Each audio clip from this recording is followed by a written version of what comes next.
For Banned Books Week in 2025, the National Coalition Against Censorship is hosting its inaugural Right to Read night, featuring Chains by Laurie, Halse, Anderson.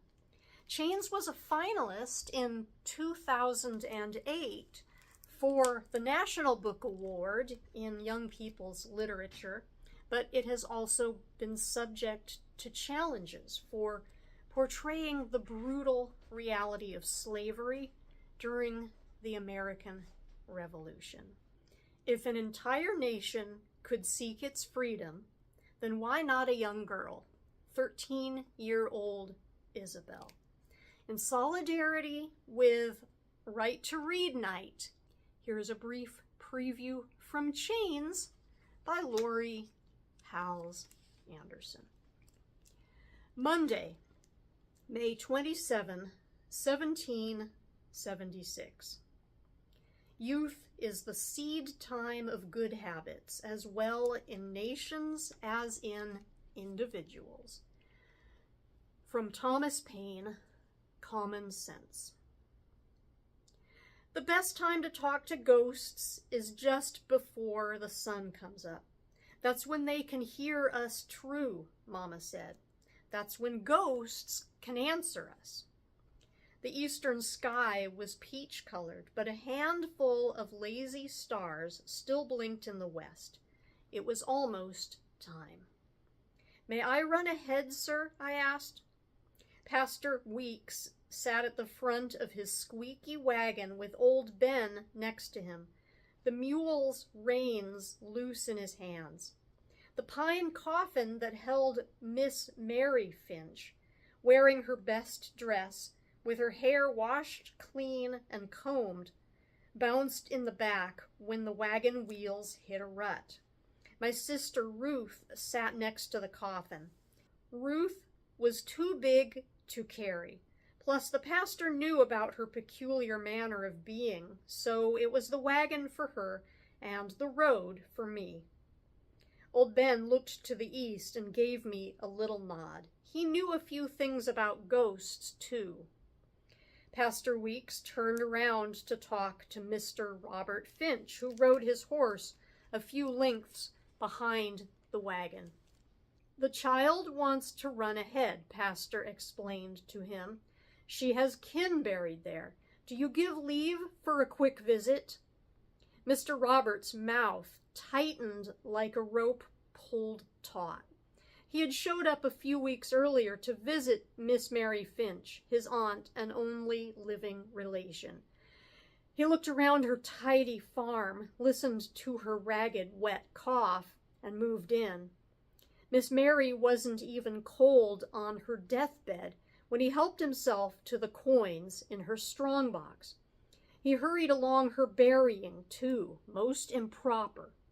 He didn't care that the neighbors would want to come around with cakes and platters of cold meat and drink ale to the memory of Miss Mary Finch of 2 Rhode Island.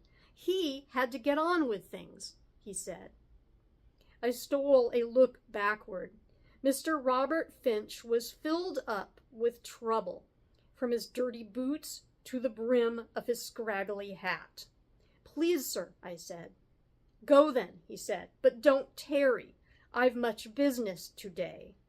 I ran as fast as I could. I hurried past the stone fence that surrounded the white graveyard to the split rail fence that marked our ground, and stopped outside the gate to pick a handful of chilly violets wet with dew. The morning mist twisted and hung low over the field. No ghosts yet, just ash trees and maples lined up in a mournful row. I entered. Mama was buried in the back, her feet to the east, her head to the west. Someday I would pay the stone carver for a proper marker with her name on it. Dinah, wife of Cuff, mother of Isabel and Ruth.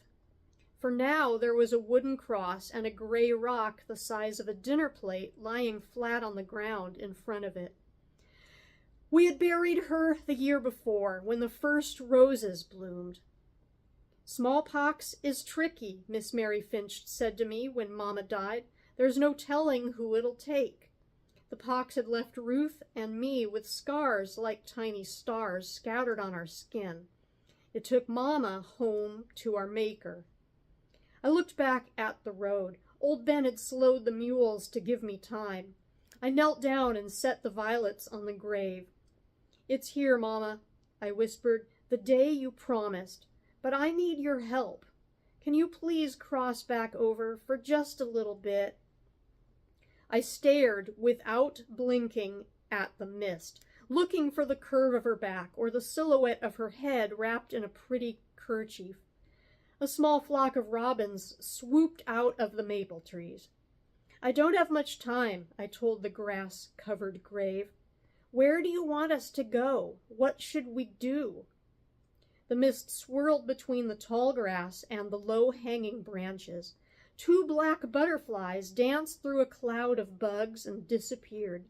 Chickadees and barn swallows called overhead. Whoa! Old Ben stopped the wagon next to the open hole near the iron fence, then climbed down and walked to where Nehemiah the gravedigger was waiting. The 2 men reached for the coffin. Please, Mama, I whispered urgently. I need your help. I squinted into the ash grove where the mist was heaviest. No ghosts. Nothing. I'd been making like this for near a year. No matter what I said or where the sun and the moon and the stars hung, Mama never answered. Maybe she was angry because I'd buried her wrong. I'd heard stories of old country burials with singers and dancers, but I wasn't sure what to do, so we just dug a hole and said a passel of prayers. Maybe Mama's ghost was lost and wandering because I didn't send her home the right way. The men set Miss Mary's coffin on the ground. Mr. Robert got off his horse and said something I couldn't hear. Ruth stayed in the wagon, her bare feet curled up under her skirt and her thumb in her mouth. I reached in the pocket under my apron and took out the oat cake. It was in 2 pieces with honey smeared between them. The smell made my stomach rumble, but I didn't dare nibble. I picked up the flat rock in front of the cross and set the offering in the hollow under it.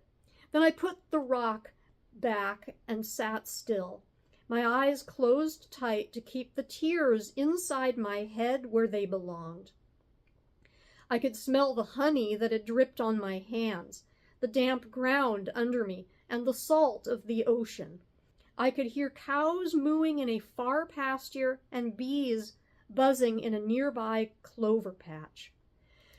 If she would just say my name, just once. Girl! Mr. Roberts shouted. You there! Girl!